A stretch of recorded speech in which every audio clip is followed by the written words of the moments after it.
Doom Links is a card game for 2 to 6 players. Here we find ourselves on a distant exotic planet that is doomed to destruction. Well, and until this world ends, we try to collect as many points as possible.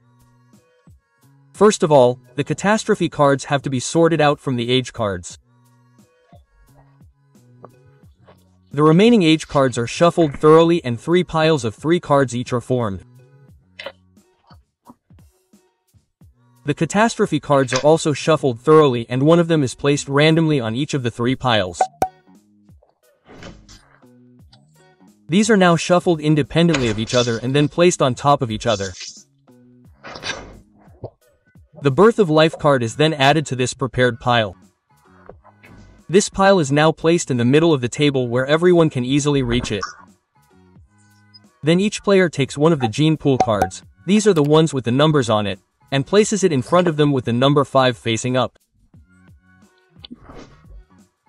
This card indicates how many cards you need to have in your hand in order to be able to end your turn.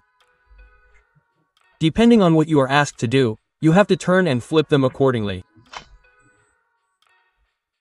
Now the attribute cards are shuffled very well and each player is dealt 5 of them.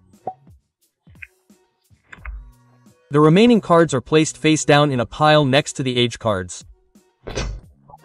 The dealt cards now form the player's hands. During the course of the game, 3 different ages with different catastrophes will form here. The game ends with the 3rd catastrophe. The goal is to achieve the most points at the end of the world. The game begins with the player to the left of the dealer revealing the Birth of Life.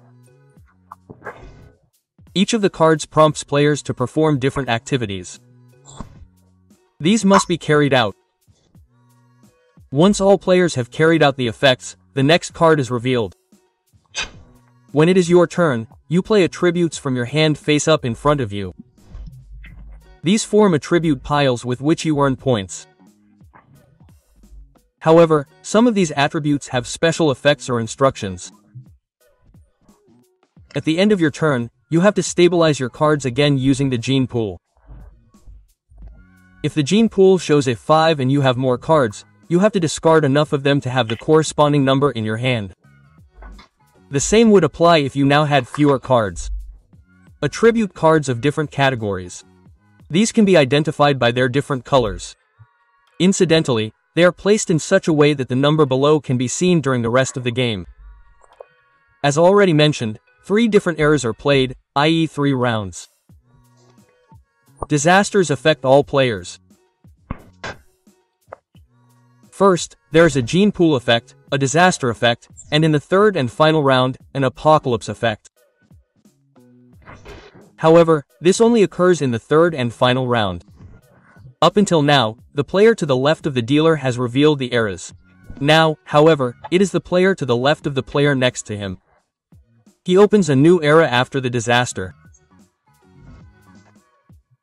With the 3rd and final disaster, the apocalypse begins and it is over.